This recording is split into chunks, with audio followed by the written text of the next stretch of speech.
Bonjour. Tout d'abord, merci d'être venu pour cette conférence, cette table ronde sur le thème l'enseignement du management support de la croissance africaine.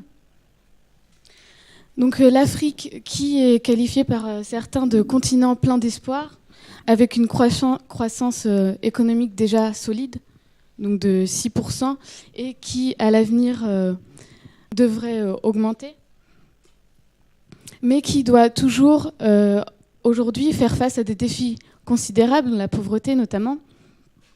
La question se pose donc de savoir, d'une part, quel type de management est efficace et sera pertinent pour la croissance africaine, pour soutenir la croissance africaine, et comment faire en sorte que ce management participe donc et réponde aux besoins du continent africain. Donc j'ai le plaisir d'avoir 3 intervenants aujourd'hui avec moi, que je vais présenter tour à tour. Et je vais laisser la parole donc, en premier à monsieur Emmanuel Kandem, qui est directeur de l'ESSEC, l'Université de Douala au Cameroun. Ok, merci. Alors, je voudrais faire le lien entre l'émergence économique de l'Afrique et les défis de l'enseignement du management autour de 2 axes majeurs: l'émergence économique, opportunités pour l'enseignement du management, et les défis de l'enseignement du management. Bon, là, je vais pas beaucoup insister sur les caractéristiques de l'émergence économique. On en a beaucoup parlé. Je vais juste faire passer cette image que j'ai empruntée à mes amis de Casablanca Finance City, qui est une image assez symbolique de ce que représente aujourd'hui l'Afrique au monde. Vous voyez que dans cette image, c'est pratiquement toutes les grandes puissances du monde qui se retrouvent au cœur de l'Afrique. La Chine, les États-Unis, la Russie, l'Inde, bref, tous les pays, y compris les nouveaux pays émergents. Je pense à des pays comme le Brésil, la Turquie et autres. Je crois que cette image, à elle toute seule, donne une idée de ce que représente aujourd'hui l'Afrique en termes d'attractivité. Donc, à partir de cela, qu'est-ce que cela suggère ou qu'est-ce que cela évoque comme problème ou comme défi dans l'enseignement du management? Alors, les principaux défis que je relève sur la base de mes années d'expérience comme enseignant, comme dirigeant dans des business schools africaines, c'est d'abord celui de la massification, de la demande exponentielle de formation. Si je prends le cas d'un pays comme le Cameroun, ce tableau donne une indication de ce que représente à peu près la croissance des effectifs des étudiants dans les business schools. Si on prend les tableaux, là, année 2001 et année 2013, on voit que pour les business schools publics, on est passé de 63 235 étudiants en 2001 à 259 806 en 2013, avec des variations suivant le genre masculin ou féminin. Et si on prend également au niveau de l'enseignement supérieur privé, qui est un élément majeur caractéristique du développement des business schools en Afrique, on observe aussi à peu près la même allure de croissance. On est passé de 5 360 étudiants en 2001 à 55 047 étudiants en 2013. Donc il y a là des indications qui témoignent fortement de l'envie de la jeunesse africaine de se former et de se former dans le domaine du management. Et je voudrais souligner ici un élément intéressant qui est celui de l'émergence de la classe féminine, c'est-à-dire des étudiantes qui de plus en plus s'orientent vers les filières de formation en management. C'est un élément extrêmement important qu'il faut prendre en compte parce que cet élément va plus tard infléchir sur le statut social, le statut entrepreneurial, le statut managérial de la femme dans la société africaine. Alors, un autre défi, c'est celui de la libéralisation, de la privatisation de l'institution universitaire. Ce défi tient au fait que pendant très longtemps, comme je viens de le dire, l'enseignement supérieur public n'a pas pu satisfaire la demande. On a assisté à une lente et difficile émergence des institutions privées. Et le changement s'est opéré au cours des années 90 à la suite de nombreuses crises politiques, des grèves et autres qui ont amené les pouvoirs publics à comprendre qu'enfin, il ne fallait pas que l'enseignement du management soit l'apanage des universités publiques ou des business schools publiques, mais qu'il faudrait davantage s'ouvrir au secteur privé. La libéralisation s'est effectuée, je dirais, sous contrainte. Ce n'est pas de façon volontaire que les pouvoirs publics ont accepté la création des institutions privées.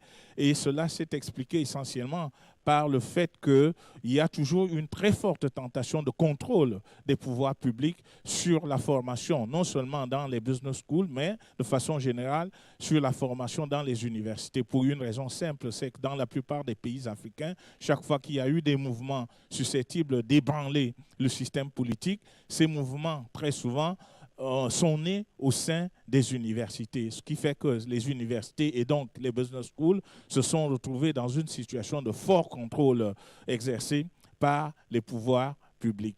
Mais ce qui va se passer et qu'on observe de plus en plus, c'est cette espèce d'opposition entre un système management public bureaucratique caractéristique des business schools publics elle-même dont excroissance des universités publiques d'État, et un système de management davantage privé, davantage rentabiliste, qui est de plus en plus développé dans les universités privées, dans les business schools privées. Et donc, on est là aujourd'hui au cœur d'un défi central qui est de savoir, notamment pour les business schools privées, qui aujourd'hui connaissent beaucoup de succès en Afrique, qu'est-ce qu'il va falloir faire? Est-ce qu'il va falloir qu'elles s'arriment aux exigences qui leur sont imposées par les États, qui sont des exigences, donc, comme je l'ai dit, très bureaucratiques, ou est-ce qu'il va falloir qu'elles se déconnectent entièrement du système public?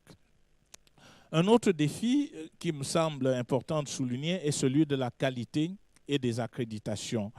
Et ce défi pose tout le problème de l'assurance qualité dans l'enseignement du management en Afrique. Alors, dans ce tableau, j'ai fait une synthèse de la situation aujourd'hui en ce qui concerne les accréditations en Afrique. Nous voyons que c'est pas une activité très développée, en particulier dans les universités publiques ou dans les business schools publiques. C'est beaucoup plus dans les business schools privés qu'on observe cette avancée en matière de reconnaissance de la qualité, en matière de labellisation. Un effort est de plus en plus fait aujourd'hui pour arriver à la création, je dirais, d'un modèle, voire d'un système. Parce que le problème aujourd'hui en Afrique, c'est que les business schools privées africaines sont amenées, pour se faire reconnaître au plan international, de s'arrimer aux exigences, aux normes qui très souvent sont définies en Europe ou en Amérique. Le débat aujourd'hui, au niveau des business schools privées africaines, c'est de pouvoir donc créer un référentiel caractéristique de l'environnement de la formation en management en Afrique.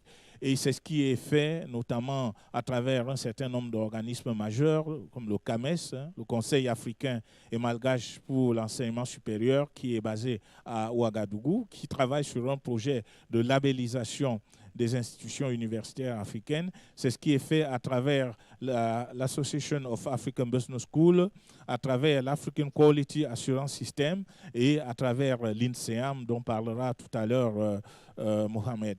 Je voudrais simplement, pour conclure sur cette question, dire que le retard observé aujourd'hui en matière de qualité, en matière de labellisation, explique le fossé, la rupture entre le système international de la formation en management et le système africain. Aujourd'hui, il est évident, je dirais tout à fait normal, que dans une business school privée en Europe, en Amérique, à la fin d'un cours, les professeurs soient évalués par les étudiants. Évaluation du contenu du cours ou même évaluation de la façon d'enseigner du professeur.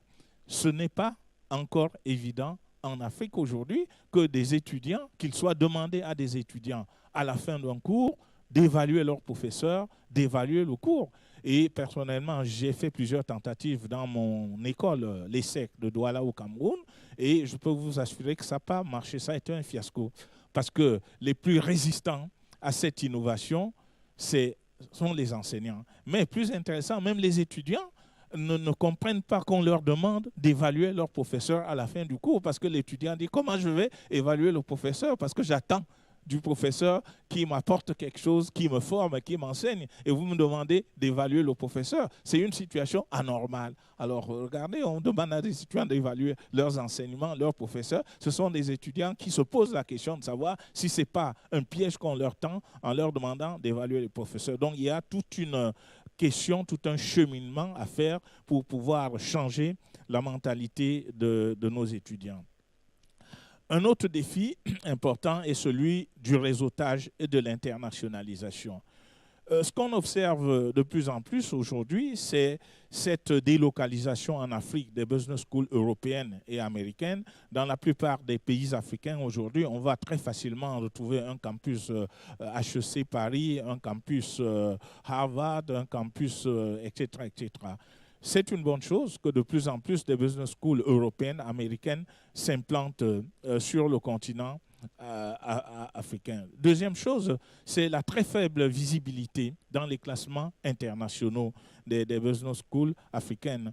Bon, si je prends le cas actuel aujourd'hui, dans la plupart des classements qui sont faits, en se limitant à l'espace francophone, on retrouve toujours l'ESCAD Casablanca, l'ISM de Dakar, l'IAM de Dakar. Et quand on regarde ce qui se fait au niveau des pays anglo-saxons, la tendance est la même. C'est-à-dire que les business schools africaines ne sont pas encore suffisamment visibles. Deuxième chose, qu'est-ce qu'on constate? C'est qu'en matière de mobilité internationale, quand vous posez aujourd'hui la question à des professeurs de nos écoles de management, où tu souhaiterais aller passer quelques années de stage, de sabbatique, pareil aux étudiants, la réponse c'est on veut aller en Europe, on veut aller en Amérique. Très peu vous diraient, je voudrais aller à Casablanca, je voudrais aller à Dakar. Donc, il se pose un problème là d'organisation, de mise en réseau de nos écoles de formation en management afin de pouvoir faciliter davantage la mobilité déjà régionale, interafricaine des étudiants et également la mobilité des enseignants. Et il y a tout un ensemble d'activités, d'actions qu'il va falloir élaborer et mettre en œuvre, l'actualisation et la comparaison des programmes, que ce qui est enseigné par exemple à Dakar, à l'ISM de Dakar, ne soit pas totalement inconnu des étudiants qui sont à l'ESSEC de Douala ou qui sont à l'ESCA de Casablanca. C'est l'adaptation des programmes au contexte africain. Je pense ici à la question de la production du matériel didactique adapté au contexte africain. Je suis toujours très surpris quand je dirige des thèses de doctorat ou quand j'évalue des articles publiés par des collègues africains. On a généralement deux parties. Une première partie dite théorique, entre guillemets, revue de littérature. Qu'est-ce qu'on trouve dedans?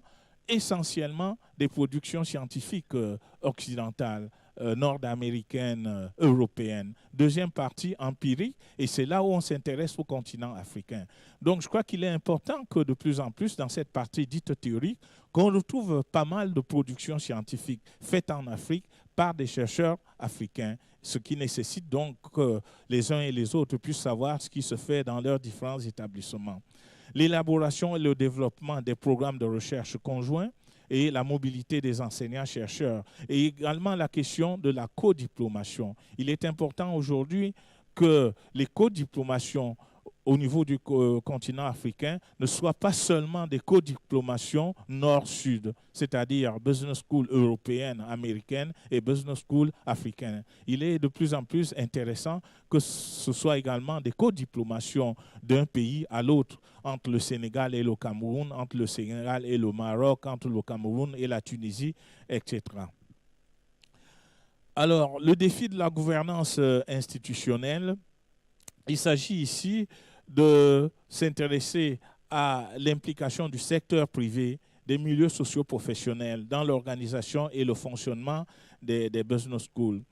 La responsabilité du secteur privé dans l'élaboration des cursus des programmes académiques. C'est une question essentielle Parce que la question que pose le secteur privé, les représentants du secteur privé, c'est qu'est-ce que nous gagnons en retour? Nous voulons bien être représentés dans les institutions, dans la gouvernance académique des business schools. Mais qu'est-ce que cela nous rapporte? Il y a donc là lieu de négocier des partenariats stratégiquement bénéfiques pour que le secteur privé s'intéresse, par exemple, au financement.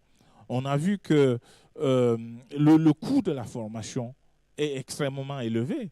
Les étudiants ne peuvent pas payer ce qu'il faut faire pour ce qu'il faut payer pour avoir leur formation. Donc, on pourrait envisager, on devrait envisager, par exemple, comment le secteur privé peut financer la formation des Africains. Alors, alors, un autre défi est tout à fait en bas des business schools privés, notamment, j'insiste là-dessus, c'est la prédominance de la figure symbolique du promoteur dirigeant. Ceci est surtout visible pour le secteur privé. Lorsque vous avez un dirigeant qui crée son école, c'est son affaire, c'est son entreprise, mais ce dirigeant est appelé à partir, à disparaître. Et toute la question qui est posée est celui de la pérennité de l'école. Est-ce que l'école privée devrait disparaître avec le départ ou à la retraite ou la disparition du dirigeant? Il y a donc là toute une question qui tourne autour des problématiques de gouvernance. Qui fait quoi? Qui contrôle quoi? Est-ce que c'est celui qui a créé l'école, qui est promoteur de l'école, qui devrait assurer la direction pendant toute une période, ou est-ce qu'il faudrait qu'à un moment donné, ce dirigeant puisse céder la direction de l'école à d'autres personnes? Le défi du financement de la formation, j'en ai déjà parlé, je ne vais pas davantage insister là-dessus, mais je voudrais que vous regardiez un peu le coût du financement en prenant le cas du Cameroun. Bon, le secteur public, c'est gratuit, c'est très faible. Si je prends donc le cas du Cameroun, l'étudiant qui est formé en management paye l'équivalent de 76 € par an dans les programmes de formation initiale et 1 000 € par an dans les programmes de formation continue. Évidemment, quand on voit ces chiffres, ça fait sourire. Chaque fois que je le présente, ça fait sourire les étudiants européens, américains, parce qu'ils me disent que pratiquement là, ils ne payent pas grand-chose. Dans le secteur privé, c'est 460 € dans les cycles de formation initiale, 1 500 € dans les cycles de formation continue. Et donc la question ici est celle des inégalités d'accès à la formation en management. Inégalité d'accès à la formation en management qui est donc susceptible de créer des inégalités sociales. Et la question posée est de savoir la formation en management, est-ce que ça va être un réducteur ou un accélérateur des inégalités sociales? La tendance aujourd'hui, c'est de dire de plus en plus le développement de la formation en management apparaît comme un élément visant à renforcer encore davantage les inégalités au sein de la jeunesse. Et nous avons là affaire à un débat qui est tout à fait politique pour savoir est-ce qu'il faut encourager ce type de formation, quitte à donc encourager des inégalités sociales, ou est-ce qu'il faudrait plutôt les limiter davantage? Un défi, et je vais rapidement puisque je pense que mon temps est limité, celui de la distanciation politique et religieuse. Alors, la distanciation politique, dans le sens où, de plus en plus aujourd'hui, dans des business schools et de façon générale dans des universités, on va voir des comportements du genre, par exemple, où il va être demandé à des dirigeants, président d'université, directeur d'établissement, président d'association des étudiants, d'accompagner les acteurs politiques dans la mise en œuvre de leurs projets politiques. Je prends des exemples vraiment très simples. Imaginez un président d'université qui va réunir des étudiants et leur dire venez assister au meeting politique du parti politique auquel j'adhère, mais qui est en fait le parti politique du président de la République. Alors les étudiants, ils sont embarrassés parce qu'ici se disent, mais si on accepte d'aller, on va tirer des redevances, on va en tirer des avantages. Mais si on refuse d'aller, on risque d'être sanctionné, on risque d'être sanctionné. Et donc, ils sont un peu perdus, les étudiants. Distanciation religieuse.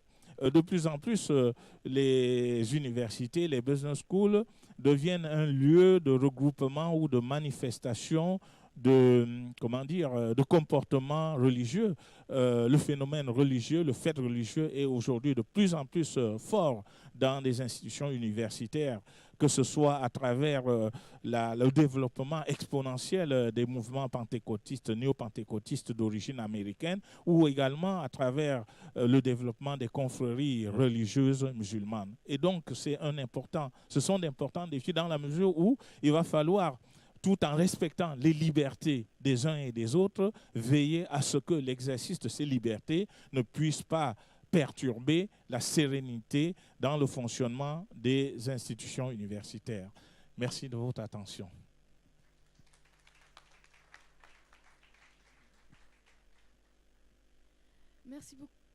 Merci beaucoup, monsieur Kandem.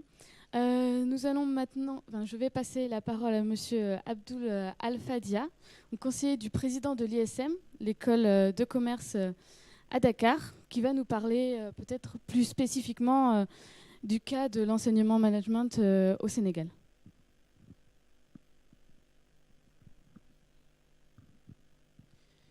Merci. Donc, je voudrais tout d'abord exprimer tout le plaisir que j'ai à partager cette table ronde avec les deux éminents collègues que sont M. Kandem et M. Matmati, et aussi le plaisir que j'ai d'être ici à Grenoble École de Management, qui est un partenaire de notre établissement, l'ISM, et surtout dont nous nous inspirons beaucoup, puisque nous essayons nous aussi d'introduire la géopolitique dans notre cursus de formation. Effectivement, on ne le fait pas aussi bien que c'est fait ici, mais nous avons l'ambition et l'espoir qu'un jour, nous arriverons nous aussi effectivement à positionner la géopolitique et à organiser des rencontres de haut niveau comme celles qui nous unissent aujourd'hui. Je ne serai pas très long parce que M. Kandem a abordé beaucoup de points qui figuraient dans mon propos initial. Et je peux aussi me passer du PowerPoint parce que je vais essayer de synthétiser ce que je voulais dire. Mon propos sera articulé sur 4 idées. La première, c'est que les écoles de management, notamment au Sénégal, aujourd'hui constituent un secteur d'activité important sur le plan économique.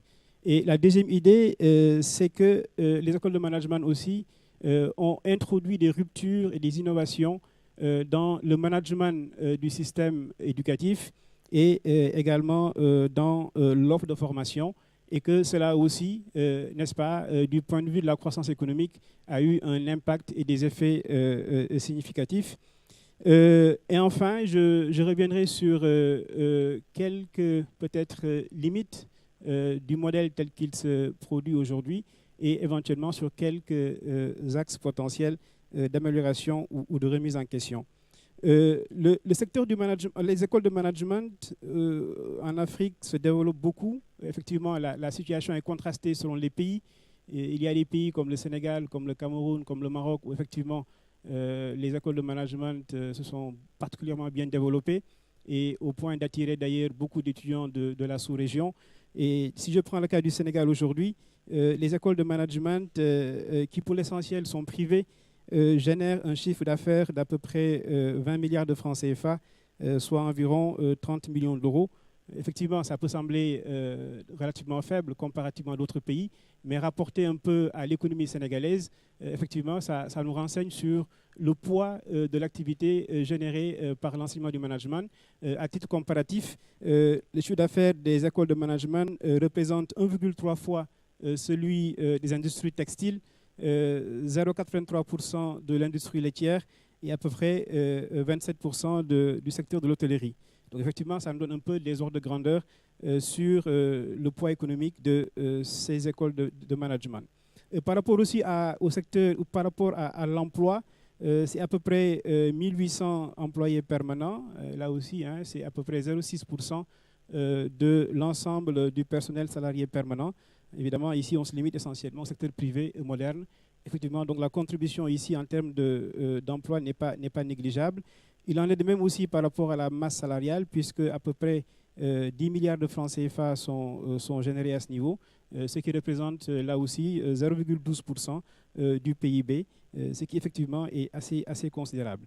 Et le dernier item ici, c'est que, comme je l'ai dit tantôt, ces écoles de management aujourd'hui au Sénégal contribuent beaucoup disons, l'attractivité du Sénégal sur le plan économique, puisque ces écoles de management aujourd'hui réunissent à peu près 6 000 étudiants étrangers sur un total de 20 000, n'est-ce pas? Ce qui fait effectivement à peu près un étudiant sur 3 dans ces écoles de management vient de la sous-région.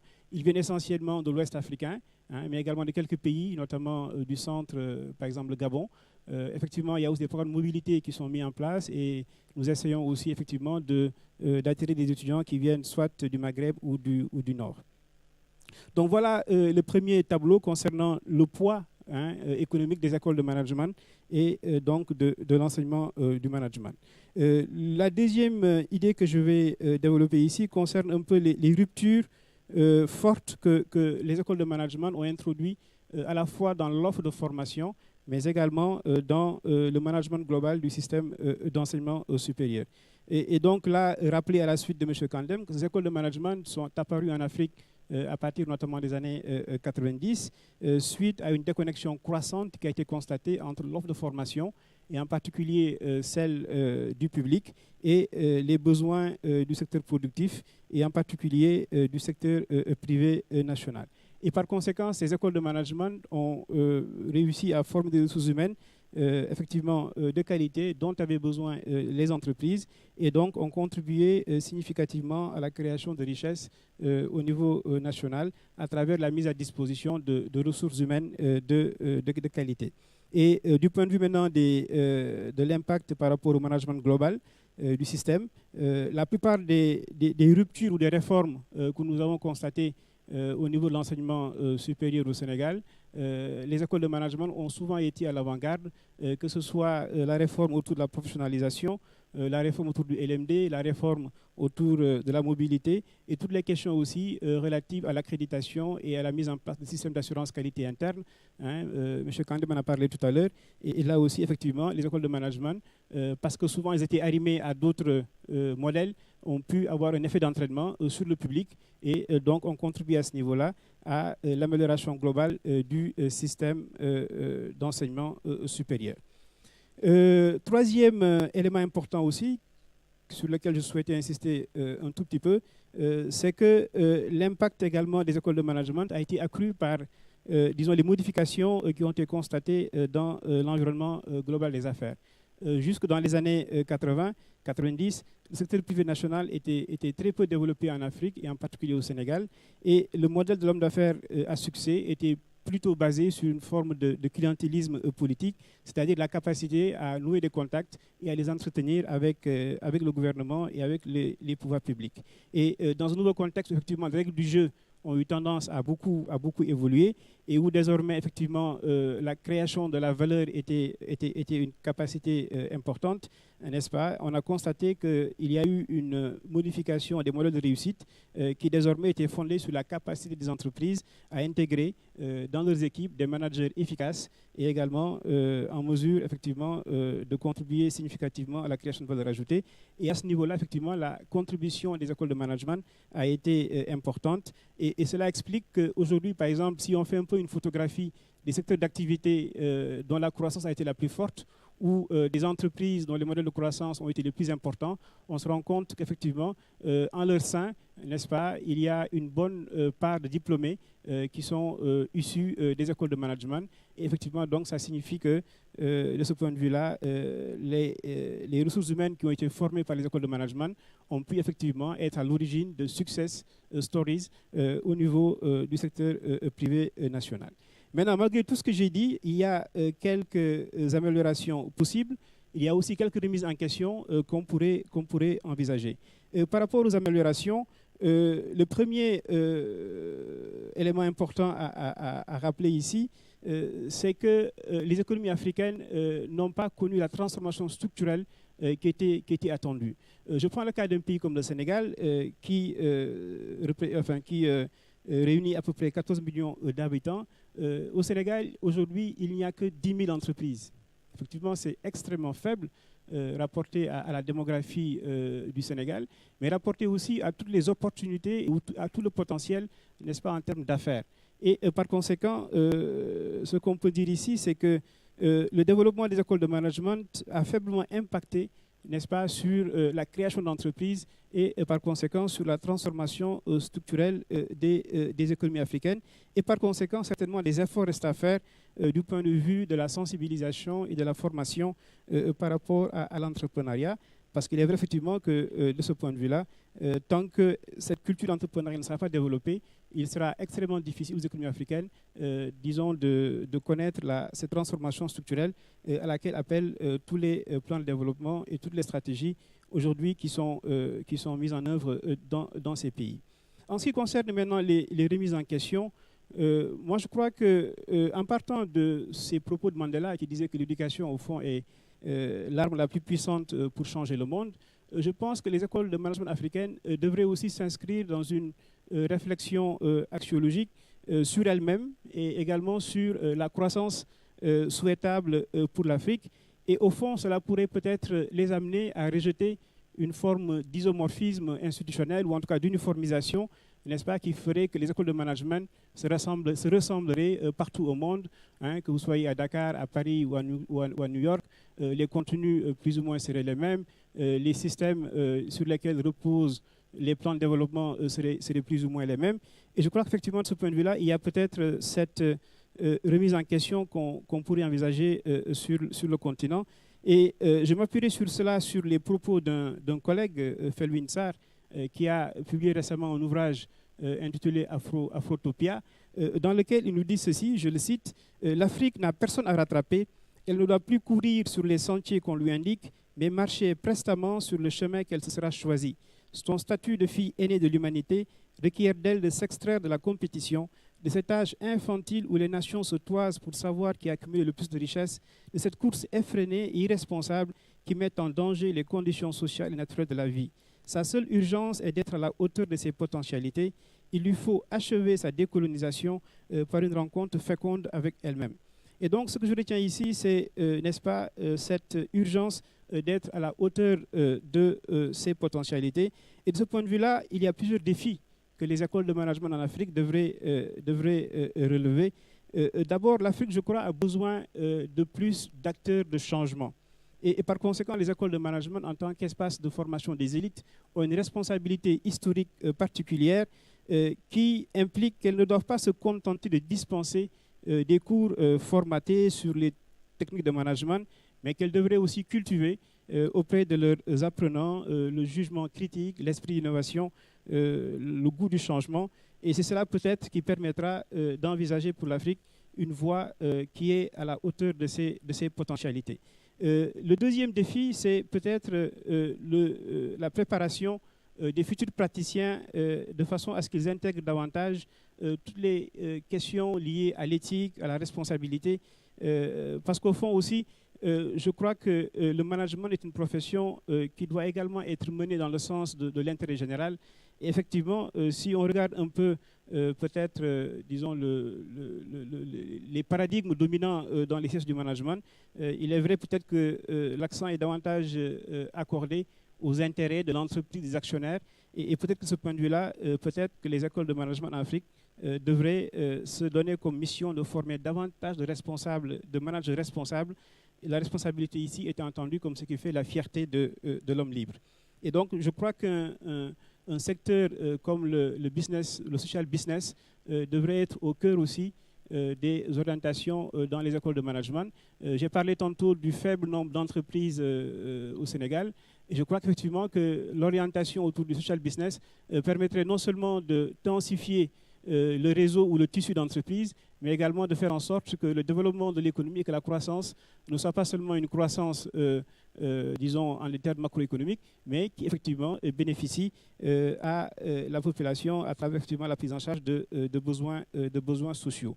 Et effectivement, ça nous amène un peu à dire que dans nos écoles, on ne devrait pas seulement enseigner le management idéal, mais peut-être l'idéal du management qui effectivement conduit à définir autrement le succès et la réussite dans le domaine des affaires.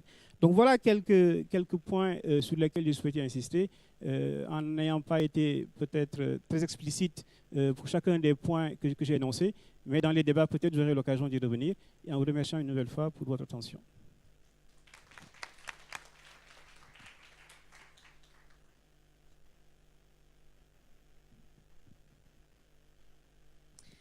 Merci. Donc, on va passer maintenant au dernier intervenant avec Monsieur Mohamed Matmati, qui est professeur ici à GEM, avant un temps de questions à la fin de la table ronde. Bien, merci. Donc, après ces réflexions un peu théoriques de mes camarades, donc moi, je vais être plus factuel en parlant de la coopération euro-africaine dans l'enseignement du management et à travers plutôt deux situations. Donc, deux initiatives qui sont les deux européennes. L'une qui est plutôt institutionnelle, c'est les programmes Tempus qui sont développés par l'Union européenne. Il ne s'appelle plus Tempus, il s'appelle maintenant Erasmus+, Capacity Building. Bon, mais ce n'est pas ça l'important. Et puis, une autre forme de coopération qui a été à l'initiative de notre école, qui est de créer en Afrique un réseau d'écoles de management ou de facultés de gestion qui se propose donc de construire un modèle de formation à la gestion. Donc, voilà. Donc, je vais vous parler de tout ça rapidement, puisqu'il ne me reste plus beaucoup de temps. Bien, en fait, les programmes Tempus, c'est un grand programme de l'Union européenne, dans lequel l'Union européenne met chaque année quelques 100 millions d'euros, qui concernent les pays voisins de l'Union européenne.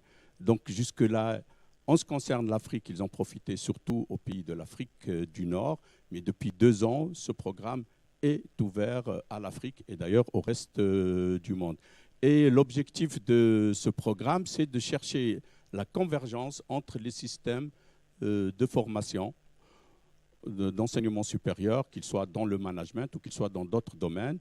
Convergence, pourquoi ? Parce que l'idée derrière, c'est qu'il y a une mobilité des personnes qui est en ce moment très contrariée sur le plan réel. On voit que des frontières plutôt se recréer, se solidifier, se consolider. Mais enfin, l'idée des concepteurs de ce programme, c'est faire de la convergence, faire en sorte qu'un certain nombre de points des programmes d'enseignement, notamment les crédits, etc., soient les mêmes et que cela facilite la mobilité des étudiants. Donc, ces projets sont le plus souvent des projets multilatéraux. Il y a d'autres formes qui peuvent exister dans chacun des pays et donc nécessitent la création de consortiums. C'est une tâche importante, n'est-ce pas, Emmanuel ? Donc, parce qu'il faut, en fait, il y a des critères, il faut qu'il y ait des institutions, un nombre d'institutions européennes, un nombre d'institutions africaines ou autres, et puis un nombre minimum par pays, ce qui fait qu'on se retrouve très rapidement avec des consortia très importants. Alors non, je suis revenu en arrière. Voilà. Alors quels sont les domaines d'action de ce programme ? En fait, la première idée, c'était de dire, et si on élargissait à tous les pays voisins de l'Union européenne le modèle de Bologne, c'est-à-dire le modèle du LMD. Voilà, donc beaucoup de projets ont été dans ce sens-là. Le LMD, c'est la licence, maîtrise ou master doctorat, le 3, 5, 8, etc. Et donc ça s'est fait plus ou moins bien. Il y a des pays qui ont marché, d'autres pays n'ont pas marché. Mais voilà. Ensuite, il y a à travers ça la modernisation. Ce qui est recherché, c'est une modernisation de l'enseignement. Modernisation, c'est quoi ? C'est-à-dire, c'est adapter les contenus scientifiques, les adapter au contexte, adopter de nouvelles méthodes pédagogiques, comment introduire par exemple la formation à distance, le e-learning. Un aspect de la modernisation, et dont on parlait tout à l'heure mes deux collègues, c'est le rapprochement avec le monde économique à travers la professionnalisation des enseignements. Donc le programme Tempus favorise beaucoup ces travaux dans ce domaine. Et bien entendu, il y a l'assurance qualité. L'assurance qualité étant un processus qui permet de faire en sorte que les processus soient transparents pour tout le monde et qu'un minimum de garanties soit fait en termes de qualité des enseignements, aussi des recrutements et également dans l'évaluation à la sortie. Et puis ce programme aussi de nombreux projets ont porté ce qu'on appelle la gouvernance des universités, c'est-à-dire qu'il y a eu des projets où on s'est dit comment les institutions des pays voisins de l'Union européenne se sont posé la question de est-ce qu'on ne devrait pas alléger la bureaucratie dont tu as parlé tout à l'heure, est-ce qu'on ne devrait pas développer des partenariats, comment le faire, etc. Donc voilà, ça c'est les domaines d'action. Alors concrètement, ces projets, maintenant il y a eu 1 millier de projets qui ont été faits depuis une dizaine d'années. Alors chaque année, pour vous donner un chiffre, alors la sélection se fait sur appel à projet. Donc au mois d'octobre, l'Union européenne lance un appel à projet et il y a une sélection qui se fait à partir du début de chaque année. Il y a environ 1000 projets qui sont proposés. Et sur les 1000 projets, il y a 80 à 100 projets qui sont retenus avec quand même des montants très intéressants, c'est-à-dire des montants qui vont de 500 000 euros à 1,5 million d'euros pour des durées de 1 à 3 ans. Donc c'est des montants assez confortables, des durées confortables également, qui permettent de faire des actions dans la durée. Et donc on a vu se développer de nouveaux programmes d'enseignement qui, tout en allant voir ce qui se passe en Europe ou dans les business schools ou les universités les plus cotées, ont adopté ou ont adapté ces programmes-là à leur contexte et surtout à leur contexte réglementaire, parce que dans les pays africains, dans les pays du Maghreb, l'enseignement supérieur est réglementé très fortement. Il y a une administration, on ne peut pas changer un cours sans demander l'autorisation de je ne sais quelle personne au ministère. Ces programmes ont apporté beaucoup au perfectionnement des enseignants. Alors que ce soit en termes, le perfectionnement des enseignants a porté autant sur les contenus des enseignements à dispenser, l'entrepreneuriat, l'innovation, la gestion de projet ou autres, mais aussi sur les méthodes pédagogiques, mais également sur les méthodes de collaboration. Et donc voilà, comme ça, on a développé, il y a eu un certain nombre de projets qui ont été faits et qui ont développé, qui se sont alignés sur tous les points qui sont alignés. Donc comme on me dit d'aller vite, donc je vais aller vite. Donc quelques difficultés qui sont liées essentiellement à des rigidités administratives dans les pays qu'on appelle dans les pays africains ou autres. Je me trompe toujours de bouton. Alors l'INSEAM, quand même, c'est le projet qui nous intéresse le plus, parce que Grenoble École de Management et une personne à Grenoble École de Management, Jean-François Fiorina, est à l'initiative de ce projet-là. L'idée est d'attirer sur Casablanca, à l'ESCA, des étudiants africains à haut potentiel pour suivre des formations d'excellence. Pourquoi à Casablanca?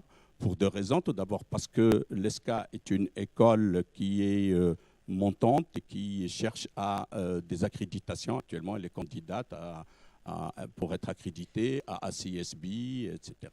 Donc, elle se positionne parmi les meilleures écoles africaines, au-delà des classements qui sont faits par Jeune Afrique ou autre. Ensuite, Casablanca est une grande métropole maghrébine, africaine, qui offre les conditions du modernisme qu'offre l'Europe. Et justement, Casablanca, c'est parce que beaucoup d'étudiants africains ne peuvent plus venir en Europe, ont des difficultés à venir en Europe et ont des difficultés à faire face à des frais d'inscription très élevés, comme cela existe par exemple en France dans les écoles de commerce. Voilà, donc les objectifs, c'est d'offrir des formations à la fois de haut niveau, c'est de faire en sorte que les collègues africains, c'est-à-dire les corps d'enseignants, améliorent leurs capacités, et c'est d'aller de plus en plus au-delà des enseignements, d'aller vers la création de projets, le montage de projets de recherche et de coopération internationale, tel que souhaité par mon ami Emmanuel Kamdem, qui est une des personnes qui est dans la collaboration de ce projet. Donc on a eu quelques activités, donc notamment on a créé un programme de formation à Casablanca qui s'appelle le Master Business Development. On a organisé un colloque sur les études de cas pour créer des études de cas adaptées au contexte africain. On a organisé un colloque sur la recherche. Donc un colloque sur la recherche, ça veut dire que c'est un travail sur un an et demi. Et puis récemment, nous avons présenté un projet Erasmus pour justement créer les conditions financières de développement des activités de ce projet qui est l'INSEAM. L'INSEAM, ça veut dire Institut euro-africain de management, j'ai oublié de le dire au départ. Donc nos difficultés sont surtout les difficultés d'un réseau qui commande d'institutions qui viennent de contextes différents, avec des objectifs différents. Donc c'est la diversité des partenaires qui fait qu'il va falloir que tout d'abord il faut créer la confiance, qu'ensuite il faut créer les ressources.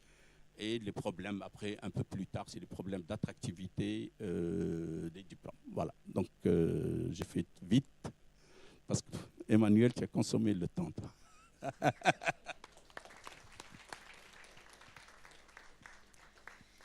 Merci beaucoup. Donc, en effet, on a pris un peu de temps. Donc, je vais rapidement laisser la place au public. C'est à vous de poser vos questions. Une petite question rapide, simplement, peut-être que j'ai du mal à saisir. Pour le premier conférencier, M. Kandem, et vous avez affiché 260 000 étudiants en commerce au Cameroun par an, ou j'ai du mal à comprendre? Je sais pas. Non, ce que j'ai affiché, c'est l'effectif pas en commerce, c'est l'effectif étudiant dans l'ensemble des universités. Là, c'était juste pour montrer le phénomène de la croissance exponentielle des effectifs dans les universités. Donc là, je n'ai pas ressorti les chiffres spécifiques aux écoles de commerce. J'ai voulu juste montrer le contexte général. D'accord. Donc 260 000 étudiants, quelle que soit la filière, biologie, enfin sciences et commerce, au Cameroun. Oui, donc le problème des difficultés des universités à accueillir, à répondre aux besoins de formation, de façon générale. Merci.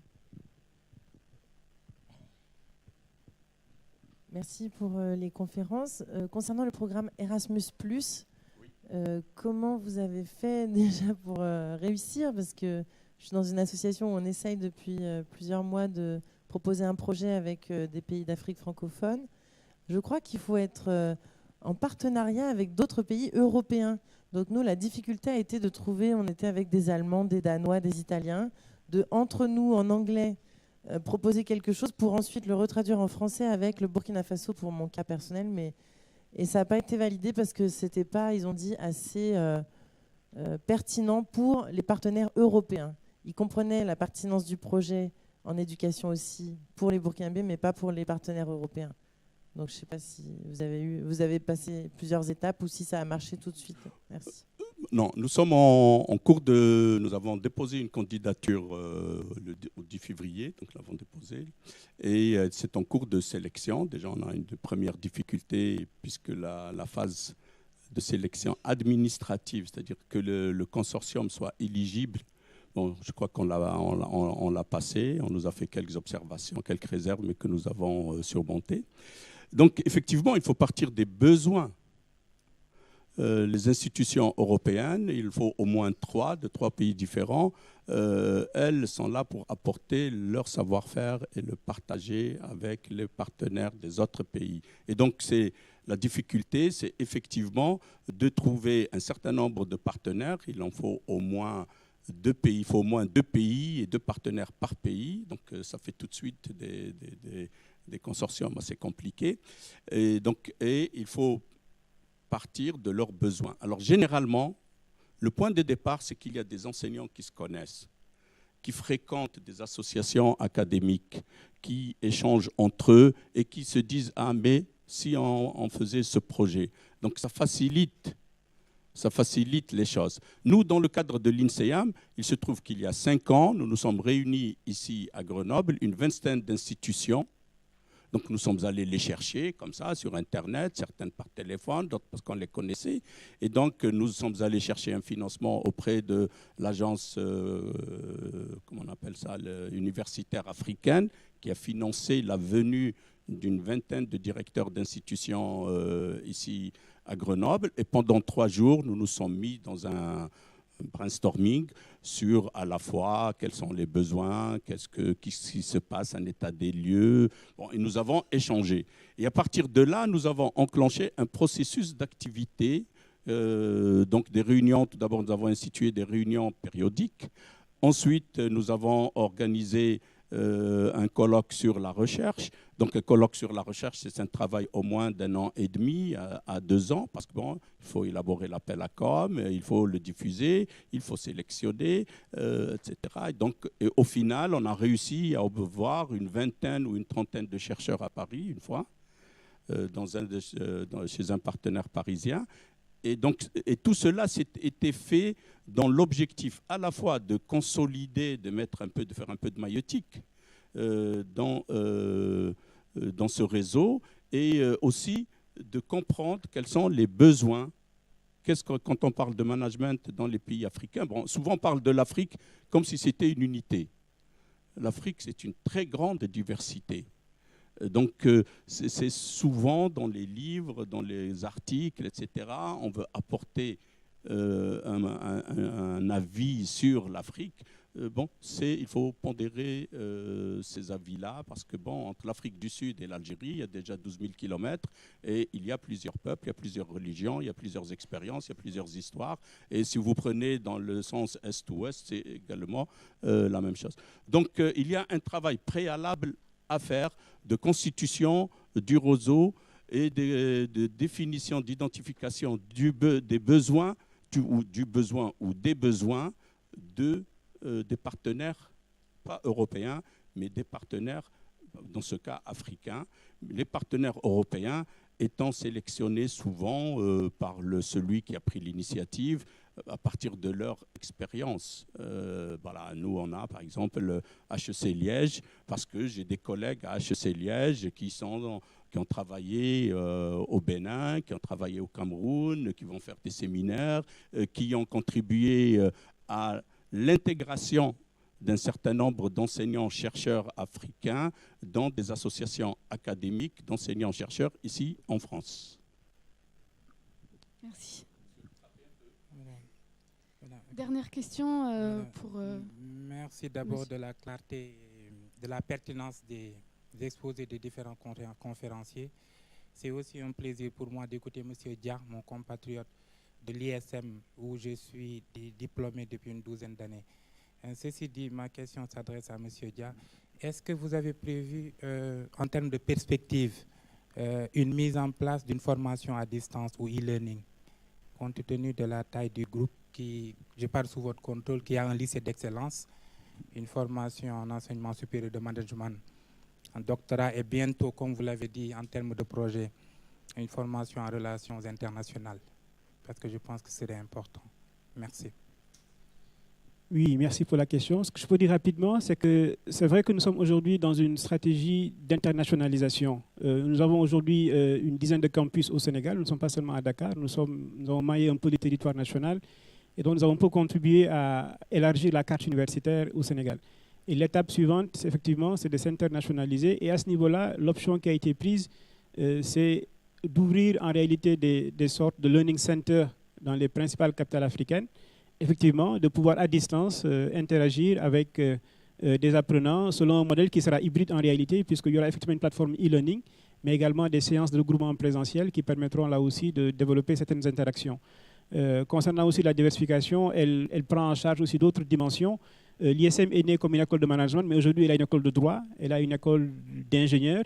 Effectivement, nous sommes en train de nous diversifier de ce point de vue-là. Et dernière information, nous avons également au sein du groupe lancé des lycées et même des écoles primaires. Et nous dit-on, la prochaine étape sera d'ouvrir des maternelles. Mais bon, ça, c'est pas pour demain.